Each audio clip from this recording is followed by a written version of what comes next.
கர்த்தர் நம்முடைய வாழ்க்கையிலே கொடுத்திருக்கிறதான இந்த புதிய மாதத்திற்காக நான் தேவனை ஸ்தோத்திரிக்கிறேன். கடந்து போன மாதம் முழுவதும் தேவன் நம்மை பத்திரமாக பாதுகாத்து வந்ததும் வரைந்ததுமான எல்லா விதமான ஆபத்துகளுக்கும் மோசங்களுக்கும் தேவன் நம்மை விலக்கி பாதுகாத்திருக்கிறார். அவருடைய இரக்கங்கள் மிகவும் உயர்ந்ததாகவும் பெரியதாகவும் நம்முடைய வாழ்க்கையிலே காணப்படுகிறது. ஒவ்வொரு மாதமும் ஆரம்பிக்கின்றதான போது ஒரு சில விதமான தீர்மானங்களை நாம் எடுப்போம். இந்த மாதத்தில் நான் இதை சேகரிக்க வேண்டும், இதை சம்பாதிக்க வேண்டும், அதை இந்த விதமான முயற்சியை நான் எடுக்க வேண்டும் என்று சொல்லி பலவிதமான காரியங்களை நாம் எடுக்கிறோம். ஆனால் சில நேரங்களிலே அந்த கலண்டருடையதான நாட்கள் போய்கொண்டே இருக்குமே தவிர நம்முடைய வாழ்க்கையில எந்த விதமான ஒரு மாற்றமும் வராததாக இருக்கும். ஆனால் ஒன்றை புரிந்து கொள்ள வேண்டும், நம்முடைய தேவன் நம்முடைய வாழ்க்கையின் உள்ளான புதிதாக்கத்தை அவர் விரும்புகிறவராக இருக்கிறார். இந்த நாளிலே நம்முடைய சிந்தையை உள்ளத்தை புதுப்பித்தல் என்கிறதான தலைப்பிலே எபேசியர் 4வது அதிகாரம் வசனம் 23 ஒரு சில காரியங்களை நாம் வேகமாக தியானிக்க போகிறோம். உடைய வேதத்தை திறந்து கொள்ளுங்கள். எபேசியர் 4:23 உங்கள் உள்ளத்திலே புதிதான ஆவி உள்ளவர்களாக மாறுங்கள் என்று சொல்லி. பிரியமானவர்களே, நம்முடையதான சிந்தனை, நம்முடையதான உள்ளம் மாறுகிறதான போது நம்முடைய வாழ்க்கையிலே மாற்றங்கள் வர ஆரம்பிக்கிறது. நம்முடைய சிந்தனை மாறுகிறதான போது நம்முடைய எதிர்காலங்களிலே மாற்றங்கள் வர ஆரம்பிக்கிறது. நம்முடைய சிந்தை புதுப்பிக்கப்படுகிறதான போது நம்முடைய வாழ்க்கையின் சிந்தனைகள், நினைவுகள், நம்முடைய நோக்கங்கள் எல்லாமே அது புதிதாக மாறுகிறதாக காணப்படுகிறது. இந்த எபேசு நிருபத்தை பார்க்கிறதான போது பவுல் இந்த நிருபத்தை எபேசு சபைக்கு எழுதுகிறார். 4வது அதிகாரத்தில் வருகிறதான போது விசுவாசிகள் தங்களுடைய ஆவிக்குரிய வாழ்க்கையை எவ்வாறு அவர்கள் செயல்முறைப்படுத்த வேண்டும் என்கிறதை அவர் சொல்லுகிறார்.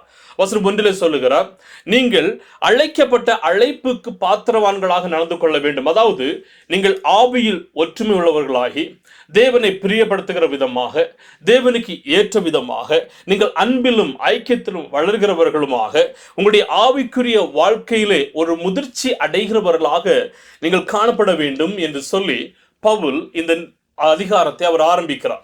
வசனம் 17 24 வரையிலும் வருகிறதான போது 2 வகையான வாழ்க்கை முறைகளை அவர் சொல்லுறார். ஒன்று கடந்த கால, அதாவது பழைய வாழ்க்கை முறைகள், இன்னொன்று புதுப்பிக்கப்படுகிறதான வாழ்க்கை முறையில். அவர் சொல்லுகிறார், பழைய வாழ்க்கை முறையிலே நீங்கள் வீணான சிந்தனை கொண்டிருந்தீர்கள், நீங்கள் அந்நிய நுகங்களை பின்பற்றினீர்கள், அந்தகார வாழ்க்கை நீங்கள் வாழ்ந்தீர்கள், ஒரு சாட்சி இல்லாத ஒரு ஜீவியத்தை நீங்கள் வாழ்ந்தவர்களாக இருந்தீர்கள், உணர்வில்லாதவர்களாக இருந்தீர்கள், அசுத்தங்களை கையாண்டவர்களாக இருந்தீர்கள், நீங்கள் காம விகாரத்திற்கு உங்களை நீங்கள் ஒப்பு கொடுத்தவர்களாக இருந்தீர்கள். இவ்விதமாக கிறிஸ்துவை நீங்கள் இல்லாதவர்களாக இருந்தீர்கள். ஆனால் நீங்கள் கிறிஸ்துவை ஏற்றுக்கொண்டதற்கு அப்புறமாக வசனம் 21 நீங்கள் உங்களுடைய சிந்தனைகளை புதிதாக்குகிறவர்களாக காணப்பட வேண்டும். அதாவது பழைய நடக்கைக்குரியதான் நடக்கையிலே வாழாதபடிக்கு நீங்கள் புதிதானவர்களாகவும், வசனம் 22 அந்தபடி முந்தின நடக்கைக்குரிய மோசம் போக்கும் இச்சைகளாலே கெட்டு போகிற பழைய மனுஷரை நீங்கள் களைந்து போட்டு உங்கள் உள்ளத்திலே புதிதான ஆவியுள்ளவர்களாகி மெய்யான நீதியிலும் பரிசுத்தத்திலும் தேவனுடைய சாயலாக சிருஷ்டிக்கப்பட்ட புதிய மனிதனை தரித்து கொள்ளுகிறவர்களாகவும் இருங்கள் என்று சொல்லி. அதாவது மனதின் புதுப்பிப்பு இல்லாமல் நீங்களும் நானும் உண்மையான ஒரு புதிய வாழ்க்கையை வாழ முடியாது என்கிறதை நாம் புரிந்து கொள்ள வேண்டும். அப்படியானால் புதிதான ஒரு வாழ்க்கை நம்முடைய வாழ்க்கையில மிகவும் அவசியம். ஆனால் நம்முடைய மனதின் புதுமை, நம்முடைய சிந்தனையின் புதுமை, உள்ளத்தில் ஒரு புதுப்பித்தல் மிகவும் அவசியமானதாக காணப்படுகிறது. இந்த புதுப்பித்தல் என்று சொல்லுகிறதான போது, அதாவது நாம் முன்னேறுகிறதற்காக எடுக்கிறதான, தொடர்ந்து எடுக்கிறதான முயற்சிகளாக இருக்கிறது. அது நிறுத்தப்படாமல் ஒருபோதும் முடிவடையாமல் நாம் தொடர்ந்து முன்னோக்கி செல்லுகிறதாக காணப்படுகிறது. எந்த விதமான மாற்றமும் இல்லாதபடிக்கு உள்ளத்திலே புதுப்பிக்கப்படுகிறதான போது நம்முடைய உள்ளான அணுகுமுறை மாறுகிறது. நம்முடையதான தவறான சிந்தனைகளை நம்மால் கட்டுப்படுத்த முடிகிறது. நம்முடைய பழக்க வழக்கங்களிலே நாம் சரியான மாற்றத்தை ஏற்படுத்த முடிகிறதாக இருக்கிறது. அப்படியானால் இந்த புதுப்பிப்பு என்கிறது, அதாவது ஒரு கட்டப்பட்டிருக்கிறதான வீடை மறுபடியுமாக கட்டுகிறது அல்ல, நாம் அதை சீரமைக்கிறதாக இருக்கிறது. எங்கெங்கு உடைந்து இருக்கிறதோ, கீறல்கள் விழுந்து இருக்கிறதோ, அல்லது எந்த இடத்திலே நம்முடையதான ஒரு பணி தேவைப்படுகிறதோ, எந்த இடத்திலே பணி செய்தால் மிகவும் அந்த வீடு வலிமையானதாகவும் அழகாகவும் இருக்கிறதோ, அப்படிப்பட்டதான ஒரு புதுப்பிப்பாக காணப்படுகிறது. நம்முடைய வாழ்க்கையில எந்த இடத்திலே நாம் சீரமைக்கப்பட வேண்டுமோ, எந்த காரியங்களை நாம் விட்டுவிட வேண்டுமோ, எந்த காரியங்களை நாம் தேவனை நோக்கி இன்னும் முன்னேறி ஜீவிக்கிறதற்கு நாம் கையாள வேண்டுமோ, அவைகளை நாம் பின்பற்றுகிறவர்களாக காணப்பட வேண்டும். பாவமான வாழ்க்கை, எதிர்மறையான சிந்தனைகள், நம்பிக்கை இல்லாத ஒரு வாழ்க்கை, தேவனை சார்ந்து இல்லாமல் இருக்க வேண்டும் என்று நினைக்கிறதான சிந்தனைகள் எல்லாவற்றையுமே நாம் மாற்றி வைத்து விசுவாசத்திலும் நம்பிக்கையிலும் சந்தோஷத்திலும் கிறிஸ்துவின் மீது நாம் வைத்திருக்கிறதான அந்த நம்பிக்கையில் நாம் வேரூன்றி வளர்கிறவர்களாகவும் இருக்க வேண்டும் என்கிறதை நாம் உணர்ந்து கொள்ள வேண்டும். இந்த புதுப்பித்தல் என்று சொல்லுகிறது, அது செய்தால் செய்யலாம் அல்லது கடைபிடித்தால் கடைபிடிக்கலாம் என்று அல்ல, அது கட்டாயமானதாக காணப்படுகிறது. ஒரு கட்டளையாக வேதம் நமக்கு கற்றுக் கொடுக்கிறது. எனவேதான் பவுல் சொல்லும்போது அதை சொல்லுவார். ரோமர் 12:2 உங்கள் மனம் புதிதாகுகிறதுனாலே மறுரூபமாகுங்கள். எனவே மாற்றம் வெறும் தகவல்களால் ஏற்படாது, அது புதுப்பிப்பின் மூலம்தான் ஏற்படுகிறதாக காணப்படுகிறது. நாம் ஒருவேளை சபையிலே நாம் ஒவ்வொரு நாளும் கடந்து செல்லுகிறவர்களாக இருக்கலாம், சில விதமான செயல்களில் ஈடுபடுகிறவர்களாகவும் இருக்கலாம், ஒவ்வொரு நாளும் நாம் வேதத்தை சுமக்கிறவர்களாகவும் இருக்கலாம். ஆனாலும் ஏதோ ஒரு கடமைக்காக செய்தோமே என்று சொல்லுகிறதான அந்த தகவல்கள் நம்முடைய வாழ்க்கையிலே எதையுமே மாற்றத்தை உருவாக்காது. ஆனால் நாம் மாற வேண்டும், மறுரூபமாக வேண்டும் என்று சொல்லி எடுக்கிறதான அந்த தீர்மானங்கள், அந்த புதுப்பிப்பு நம்முடைய வாழ்க்கையிலே மாற்றத்தை உருவாக்குகிறதாக இருக்கிறது. எனவே நாம் இந்த மாதத்தை ஆரம்பிக்கிறதான போது, இந்த மார்ச் மாதத்திலே நம்முடைய சிந்தனைகளை நாம் புதுதாக்குகிறவர்களாகவும், நம்முடைய அணுகுமுறைகளை நாம் புதுதாக்குகிறவர்களாகவும், நம்முடைய தோற்றத்தை நாம் புதுதாக்குகிறவர்களாகவும் காணப்பட வேண்டும். அதே தான் கர்த்தர் நம்முடைய வாழ்க்கையிலே விரும்புகிறவராகவும் அவர் எதிர்பார்க்கிறவராகவும் காணப்படுகிறார். எதற்காக இந்த உள்ளத்தின் புதுப்பிப்பு, இந்த சிந்தனையின் புதுப்பிப்பு நம்முடைய வாழ்க்கையிலே தேவைப்படுகிறது? நம்முடைய வாழ்க்கையிலே நம்முடைய மனம் புதிதாக வேண்டும், நம்முடைய சிந்தனை புதிதாக வேண்டும், நம்முடைய உள்ளம் புதிதாக வேண்டும். ஏனென்று சொன்னால், நாம் நினைக்கிறதான நம்முடைய சிந்தனைகளில் நினைக்கிறதான செயல்கள் தான் நம்முடைய வாழ்க்கையை அது தீட்டுப்படுத்துகிறதாகவும் அது மாற்றுகிறதாகவும் காணப்படுகிறது. நம்முடைய சிந்தனை ஒருவேளை தவறான நம்பிக்கைகளினாலும், பயத்தினாலும், குழப்பங்களினாலும், தவறான பழக்க வழக்கங்களினாலும், உலக சிற்றின்பங்களினாலும் அது நினைத்து கொண்டு அது நிரம்பி இருக்கிறது என்று சொன்னால், நாம் புதிதாக்கப்படவும் முடியாது, நம்ம புதுப்பிக்கப்பட்டதான ஒரு வாழ்க்கையும் வாழ முடியாது. எனவே நம்முடைய சிந்தனையில் ஒரு மறுரூபம் மிகவும் அவசியமானது. ரோமர் 12:2 நாம் ஏற்கனவே படித்ததான வசனம் சொல்லுகிறது, நீங்கள் இப்பிரபஞ்சத்துக்கு ஒத்த வேஷம் தெரியாமல் தேவனுடைய நன்மையும் பிரியமும் பரிபூர்ண சித்தமும் இன்னதென்று பகுத்தறியத்தக்கதாக உங்கள் மனம் புதிதாகிறதுனாலே மறுரூபமாகுங்கள். தேவன் முதலாவதாக சூழ்நிலைகளை அவர் மாற்றுகிறவர் அல்ல, முதலாவது நம்முடைய சிந்தனைகளை, நம்முடைய மனதை அவர் மாற்ற வேண்டும் என்று அவர் கிரியை நடப்பிக்கிறவராக இருக்கிறார். நம்முடைய வாழ்க்கையிலே பழைய மனம் ஒருவேளை சொல்லும், நான் போதுமானவன் அல்ல, இது என்னால் செய்ய முடியாது, இதற்கு நான் பாத்திரன் அல்ல, கடந்த மாதத்தை போல இந்த மாதத்திலும் எனக்கு பலவிதமான பிரச்சனைகளும் போராட்டங்களும் வந்து கொண்டேதான் இருக்கும் என்று சொல்லி. ஆனால் புதுப்பிக்கப்பட்டதான ஒரு மனம் என்ன சொல்லும் என்று சொன்னால், அவன் கிறிஸ்துவில் என்னால் எல்லாவற்றையும் செய்ய முடியும் என்று சொல்ல, அவருடைய கிருபை என்னோடு கூட இருக்கிறது, தேவன் எதை செய்தாலும் என்னுடைய வாழ்க்கையிலே நன்மைக்காகவே செய்கிறவராக இருக்கிறார். கடந்த மாதத்தை போல அல்ல, இந்த மாதத்திலே ஒரு புதுப்பிக்கப்பட்டதான வாழ்க்கையை நான் வாழ்ந்து ஒரு பலவிதமான மாற்றங்களையும் நன்மைகளையும் இந்த மாதத்திலே என்னால் அனுபவிக்க முடியும் என்று அவர் சொல்லுவார். எனவே நம்முடைய வாழ்க்கை மறுரூபமாக்கப்பட்டதான சிந்தனைகள் வழிகளிலே அது நகர்ந்து செல்லுகிறதாக இருக்கிறது. நம்முடைய மனம் நிரம்பி இருக்கிறதான போது, பயத்தால் நிரம்பி இருந்தால் நாம் பயத்தில் வாழ்கிறவர்களாக இருப்போம், விசுவாசத்தால் நிரம்பி இருந்தால் நாம் வெற்றி பெறுகிறவர்களாக இருப்போம் என்கிறதை நாம் புரிந்து கொள்ள வேண்டும். நம்முடைய மனதை எப்படி புதுதாக்குதல் என்கிறதான ஒரு சில காரியங்களை நான் சொல்லி முடிக்க போகிறேன். முதலாவது, தேவனுடைய வார்த்தையின் மூலமாக நம்முடைய மனதை, சிந்தனைகளை நாம் புதுப்பித்துக் கொள்ள முடியும். இயேசு சொல்லி இருக்கிறார் யோவான் 8:32, சத்தியத்தையும் அறிவீர்கள், சத்தியம் உங்களை விடுதலையாக்கும். யோவான் 17:17 இயேசு சொல்லி இருக்கிறார், உம்முடைய சத்தியத்தினாலே அவர்களை பரிசுத்தமாக்கும், உம்முடைய வசனமே சத்தியம். அப்படியானால் தேவ வசனம் நம்மை பரிசுத்தமாக்குகிறது, தேவ வசனம் நம்மை சுத்திகரிக்கிறது, தேவ வசனம் நம்மை விடுதலையாக்குகிறதாக காணப்படுகிறது. எனவே தான் சங்கீதக்காரர் சொல்லுவார், சங்கீதம் 119:9-11, வாலிபன் தன்னுடைய வழியை எதனால் சுத்தம் பண்ணுவான்? உமது வசனத்தின்படி தன்னை காத்துக் கொள்ளுகிறதுனால் தானே. நான் உமக்கு விரோதமாய் பாவம் செய்யாதபடிக்கு உமது வாக்கை என் இருதயத்திலே வைத்தேன். பிரியமானவர்களே, நம்முடைய சிந்தனையிலே தேவனுக்கேற்ற செயல்களை நாம் நிரப்பி வைக்கிறதான போது நம்மால் அந்த தேவ வசனத்தின் பிரகாரமாக நடக்க முடியும். நம்முடைய சிந்தனையிலே உலகத்தின் காரியங்களை நாம் நிரப்பி வைக்கிறதான போது தேவனை விட்டு விலகுகிறதான ஒரு சூழ்நிலை நம்முடைய வாழ்க்கையிலே கடந்து வரும். பல நேரங்களிலே உலக பிரகாரமான காரியங்களுக்கு நாம் அடிப்பட்டவர்களாகவும் மயங்கி இருக்கிறவர்களாகவும் இருப்போம். ஆனால் தேவ வசனத்தை நாம் சார்ந்து இருக்கும் போது, தேவ வசனத்தில் இணைந்து இருக்கிறதான போது, அந்த தேவ வசனம் நம்மை மாற்றி புதுப்பித்து மறுரூபமாக்குகிறதாக காணப்படுகிறது. எனவேதான் சங்கீதக்காரர் சொல்லுகிற, வாலிபன் தன்னுடைய வழியை எதனால் அவன் காத்துக்கொள்வான் என்று சொன்னால் உம்முடைய வசனத்தின் பிரகாரமாக. இயேசு சொல்லுகிறார், சத்தியத்தினாலே அவர்களை பரிசுத்தமாக்கும், அவர்களை மறுரூபமாக்கும், அவர்களை சுத்திகரியும். சத்தியமான வார்த்தைகள் நம்மை முழுமையாக மாற்றுகிறதாக இருக்கிறது. நாம் இந்த மாதத்தை தொடங்குகிறதான போது, இந்த நாளிலே தேவனுடைய வசனம் என்னுடைய இருதயத்தை ஆளட்டும் என்கிறதான ஒரு தீர்மானத்தை நாம் எடுப்போம். தேவனுடைய வாக்கு தத்தங்களை நான் தியானிப்பேன் என்கிறதான ஒரு தீர்மானங்களை எடுப்போம். தேவனுடைய வார்த்தை நிமித்தமாக வாழ்க்கையும் ஜீவனையும் என்று வாழ்க்கையிலே பேசுகிறேன் என்கிறதான நம்பிக்கையின் வார்த்தைகளை நாம் எடுத்து உறுதிமொழியாக எடுப்போம். அதை தான் தேவன் நம்முடைய வாழ்க்கையில விரும்புகிறவராக இருக்கிறார். அவருடைய வார்த்தை நம்மை புதுப்பிக்கிறதாக இருக்கிறது.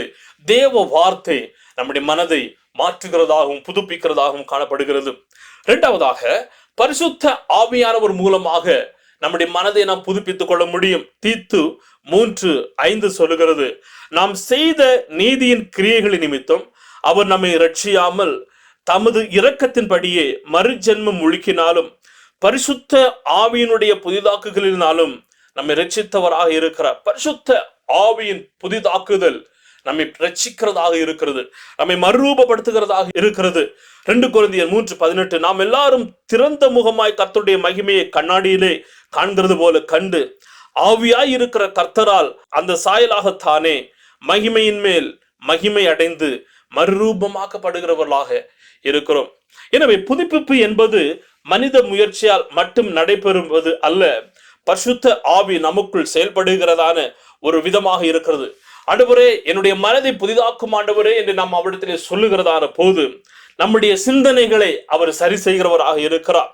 நம்மை முழுமையாக உருமாற்றுகிறவராக இருக்கிறார். நம்மை பலப்படுத்தி திட்டப்படுத்தி சீர்படுத்துகிறதான தேவனாக இந்த தேவன் காணப்படுகிறார். எப்படி பரிசுத்த ஆவியானவர் நம்முடைய மனதை புதிதாக்குகிறவராக இருக்கிறார். எப்படி நம்முடைய மனதை புதிதாக்க முடியும்? தேவனுடைய வார்த்தையின் மூலமாக, பரிசுத்த ஆவியானவர் மூலமாக. மூன்றாவதாக, எதிர்மறையான காரியங்களை நாம் நிராகரிக்கிறதன் மூலமாக. சில நேரங்களிலே நாம் என்ன பண்ணுவோம் என்று சொன்னால், தேவையில்லாத காரியங்களையும் எண்ணங்களையும் சிந்தனைகளையும் நமக்குள்ளதாக வைத்து அதை பற்றியே யோசித்து யோசித்து யோசித்து நம்முடைய வாழ்க்கையை அழிக்கிறவர்களாகவும் பொல்லாத சிந்தனைகளுக்கு நாம் இடம் கொடுக்கிறவர்களாகவும் காணப்படுவோம். அப்படிப்பட்ட நிலைகளில் இருந்து நாம் ஒதுங்கி இருக்க வேண்டியது அவசியமானதாக இருக்கிறது. பிலிப்பியர் 4:8 பவுல் சொல்லுகிறார், கடைசியாக என் சகோதரரே, உண்மை உள்ளவைகள் எவைகளோ, ஒழுக்கம் உள்ளவைகள் எவைகளோ, நீதி உள்ளவைகள் எவைகளோ, கற்புள்ளவைகள் எவைகளோ, அன்புள்ளவைகள் எவைகளோ, நற்கீர்த்தி உள்ளவைகள் எவைகளோ, புண்ணியம் எதுவோ, புகழ் எதுவோ, அவைகளையே சிந்தித்துக் கொண்டிருங்கள். எதை சிந்தித்துக் கொண்டிருக்க வேண்டும்? நற்கிரியைகளை குறித்ததான காரியங்களை நாம் பேசுகிறவர்களாகவும் சிந்திக்கிறவர்களாகவும் இருக்க வேண்டும் என்று வேதம் நமக்கு தெளிவாக கற்றுக் கொடுக்கிறது. தேவையில்லாத காரியங்களை நாம் வெறுத்து ஒதுக்குகிறவர்களாகவும் அதிலே ஒதுங்கி இருக்கிறவர்களாகவும் காணப்பட வேண்டும். ஏசாயா 26:3 சொல்லுகிறது, உம்மை உறுதியாய் பற்றி கொண்ட மனதை உடையவன் உம்மையே நம்பி இருக்கிறபடியால் நீர் அவனை பூரண சமாதானத்துடன் காத்துக்கொள்ளுகிறேன். தேவனை உறுதியாக நம்பியிருக்கிறதான மனிதன் அவன் கடந்த கால நிகழ்வுகளை அவன் நினைத்து அதிலே மூழ்கி இருக்கிறதில்லை. அவனுக்கு எதிராக இருக்கிறதான சத்துருக்களை நினைத்து அவன் துவண்டு போவதில்லை. அவனை சுற்றி இருக்கிறதான பயம் நிறைந்தான காரியங்களை நினைத்து அவன் பயப்பட்டு அவன் ஆழ்ந்து போகிறதில்லை.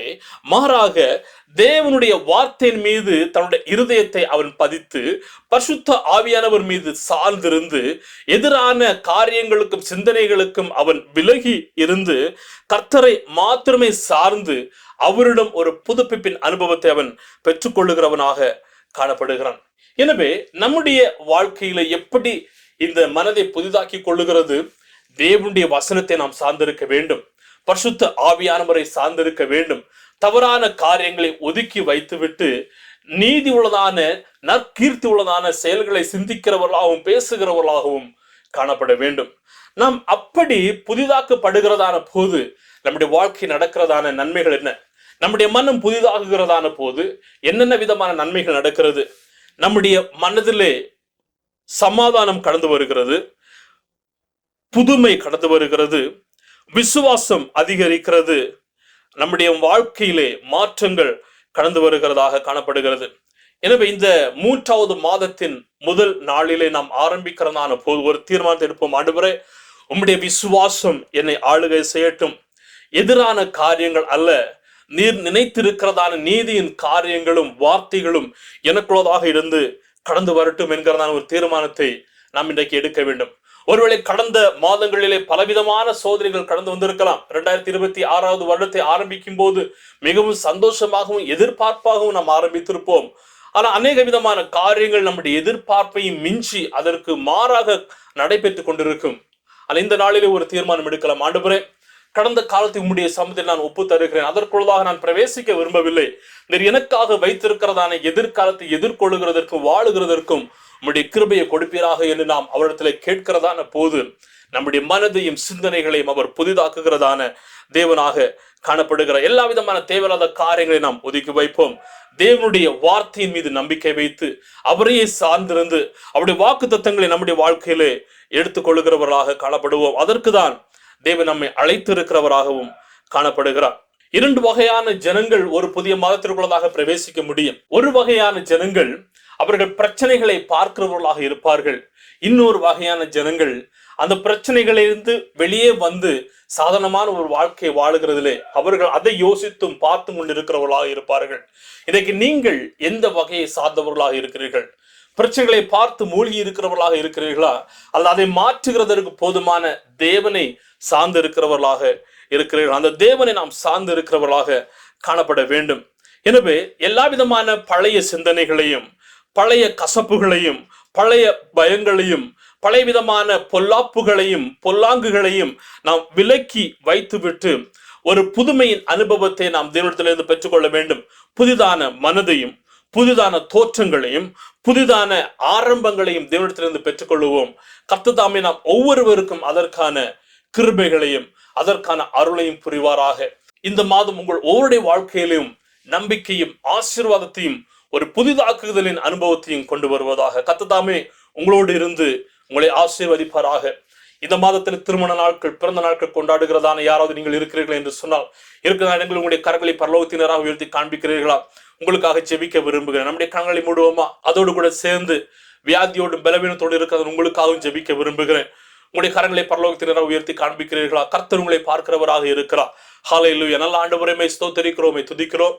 ஆண்டவர், இந்த நேரத்திலும் கூட உங்களுடைய கிருபைகளும் பிரசனமும் உங்களுடைய பிள்ளைகளாக எங்களோடு இருக்கிறபடி நான் நன்றி செலுத்துகிறோம். அப்பா, நீர் நல்லவர், வல்லவர், வாக்கு தத்தங்களில் உண்மையுள்ளதான தேவன். ஆண்டவரே, இந்த நாளில் ஆண்டவரே ஸ்தோத்திரம். வசனத்தை கடந்த ஒவ்வொருவரையும் கர்த்தர் ஆசீர்வதிங்க. உமக்குள்ளதாக நாங்கள் புதுப்பிக்கப்பட்டவர்களாகவும் புதிதாக்கப்படுகிறவர்களாகவும் காணப்பட உதவி செய்வீராக. ஆண்டவர், இந்த மாதத்தில் பிறந்த நாட்கள் திருமண நாட்கள் கொண்டாடுகிறதான ஒவ்வொருவரையும் கர்த்தர் ஆசீர்வதிப்பீராக. தேவ பிரசனம், தேவ சமாதானம், தேவ கிருபைகள் நம்முடைய பிள்ளைகள் ஒவ்வொருவரோடும் தங்கி இருக்கும்படியாக ஜெபிக்கிறேன். ஆண்டவரே அப்பா, வியாதியோடு பலவீனத்தோடு பாடுகளோடு என்னுடைய வாழ்க்கையில இந்த பிரச்சனைகள் எப்ப மாறும், இந்த பலவீனம் எப்ப மாறும் என்கிறதான கேள்விகளோடு இருக்கிறத நம்முடைய பிள்ளைகளுக்கு அதை தொடுவீராக, விடுவிப்பீராக, ஆசீர்வதிப்பீராக, சுகப்படுத்தும்படியாக ஜெபிக்கிறேன். ஆண்டவரே, ஒருவருடைய பிரச்சனை கூட இருக்கட்டும். எங்களை நாங்கள் தாழ்த்துகிறோம், சமர்ப்பிக்கிறோம். தேவ கிருபை சூழ்ந்திருந்து எங்களை வழிநடத்துவதாக. ஜெபத்தை கடவுள் ஸ்தோத்திரம். இயேசுவின் நாமத்தில் ஜெபிக்கிறோம் எங்கள் ஜெபத்தை கட்ட நல்ல பிதாவே, ஆமென், ஆமென். சேர்ந்து சொல்லுவோமா? என் ஆத்துமாவே கர்த்தரை ஸ்தோத்திரி, என் முழுவதுமே பரிசுத்த நாமத்தை ஸ்தோத்திரி. என் ஆத்துமாவே கர்த்தரை ஸ்தோத்திரி, அவர் செய்தான சகல உபகாரங்களையும் மறவாதே. ஆமென், ஆமென். நம்முடைய கர்த்தராகிய இயேசு கிறிஸ்துவின் கிருபையும் பிதாவாகிய தேவனுடைய அன்பும் பரிசுத்த ஆவியனுடையதான அந்நியமும் ஐக்கியமும் சுகமும் பலமும் பாதுகாப்பும் இதுமென்று சதா காலங்களிலும் நாம் அனைவரோடும் கூட இருப்பதாக. ஆமென், ஆமென், ஆமென். God bless you. தேவ கிருபை, தேவ சமாதானம் உங்களோடு இருக்கட்டும். இந்த மாதம் ஒரு ஆசீர்வாதமான மாதமாக அமையட்டும். God bless you. ஆமென்.